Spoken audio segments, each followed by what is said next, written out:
Assalamualaikum warahmatullahi wabarakatuh. Apa kabarnya anak-anakku di pagi hari ini? Mudah-mudahan kita semua dalam keadaan sehat dan kita semua tetap semangat ya mengikuti pelajaran PJJ hari ini. Anak-anakku, hari ini kalian bertemu kembali dengan Bu Yuni di pembelajaran tema. Sudah kalian siapkan buku paketnya? Oke, hari ini kita yaitu di tema 4D, yaitu berbagai pekerjaan. Itu temanya. Dan hari ini Bu Yeni akan menyambung kembali pembelajaran yang kemarin, yaitu pembelajaran 5. Setelah tadi sudah Bu Yeni bahas soal-soal yang sudah Bu Yeni berikan kemarin ya. Hari ini silakan kalian buka buku paket halaman 64, yaitu pembelajaran 5, ayo berdiskusi. Silakan kalian buka. Oke, untuk ayo berdiskusi ini kita lihat ini ada gambar yaitu keluarga Nina. Di mana keluarga Nina di sini sedang bergotong royong menanam tanaman. Ya, di sini banyak sekali tanaman ya. Mereka memanfaatkan halaman rumah yang masih ada ya, tanahnya digunakan untuk menanam sayuran, segala berbagai macam tanaman, salah satunya mungkin jagung, cabai, tomat. Nah, ini dimanfaatkan. Sayur-sayuran ini atau tumbuh-tumbuhan ini termasuk ke dalam sumber daya alam yang dapat diperbaharui. Ya, sekarang kita lihat lagi ya, menjelaskan hasil identifikasi tentang kegiatan ekonomi di suatu wilayah. Ya, setiap wilayah memiliki kegiatan ekonomi yang berbeda-beda.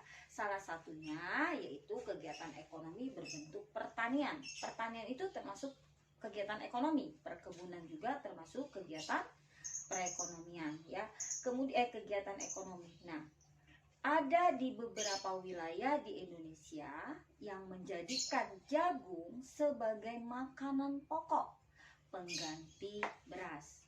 Di pelajaran yang lalu atau di tema sebelumnya kita sudah belajar ada beberapa wilayah atau daerah Indonesia yang masih menggunakan jagung sebagai makanan pokok. Masih ada yang ingat?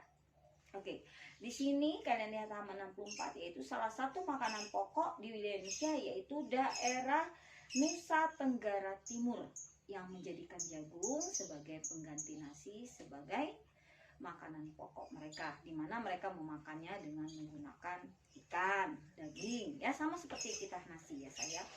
Kemudian ya, tahukah kalian ya, ikan yang kita makan sehari-hari itu ya ditangkap oleh nelayan di tengah laut.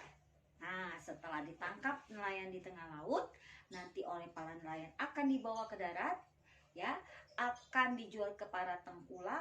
Nanti tengkulak akan dijual kembali ke para pedagang di pasar. Para pedagang di pasar ya akan menjual ikannya baik pada konsumen langsung ataupun ke para pedagang kecil. Nah, dari pedagang kecil inilah akan dibeli oleh mama, nenek, kakek, bibi, tentunya mungkin mama-mama di rumah juga ya sering beli ya. Itu kegiatan dalam penyaluran hasil sumber daya alam yang kita bahas sekarang. Sumber daya alam yang dapat diperbarui yaitu sumber daya alam laut ya. Bagaimana si nelayan mendapatkan ikan sayang? Tentunya dia harus menggunakan kapal, perahu ke tengah laut dan menggunakan jaring. Jaring sendiri terbuat dari nilon. Nilon termasuk sumber daya alam yang tidak dapat diperbaharui. Kalau kapal dan kayu termasuk sumber daya alam yang dapat diperbaharui. Berarti berkaitan ya kegiatan ekonomi dan pemanfaatan sumber daya alam. Untuk lebih jelasnya lagi, nanti akan Bu Yuni jelaskan, akan Bu Yuni berikan gambar kepada kalian.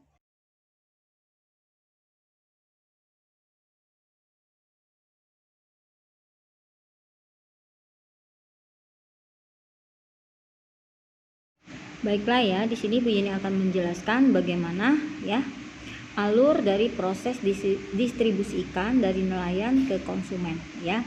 Tentunya nelayan mengambil ikan di laut ya. Di sini Bu Yeni contohkan mengambil ikan di laut.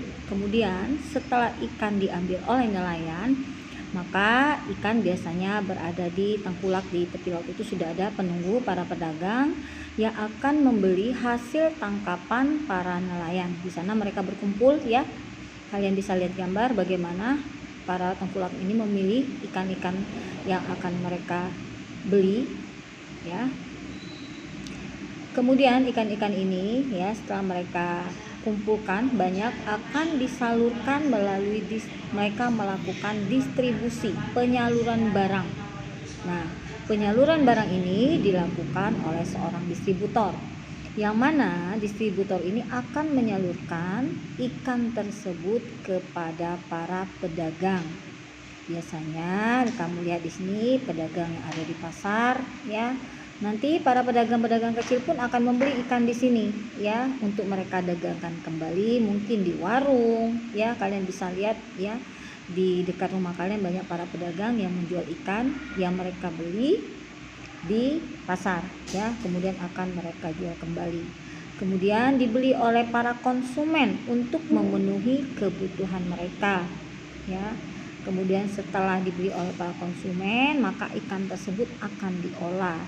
Nah, oleh konsumen yang kemudian baru mereka konsumsi, ya, untuk kebutuhan gizi mereka, ya. Ini ya.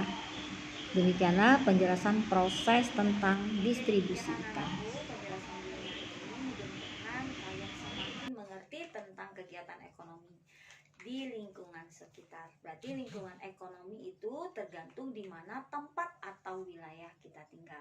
Seperti tadi sudah kita bahas tentang kegiatan ekonomi yang ada di wilayah pantai. Bagaimana kegiatan perekonomiannya serta alur kegiatan ekonominya, sehingga ya sumber daya alam yang dihasilkan bisa langsung sampai ke konsumen.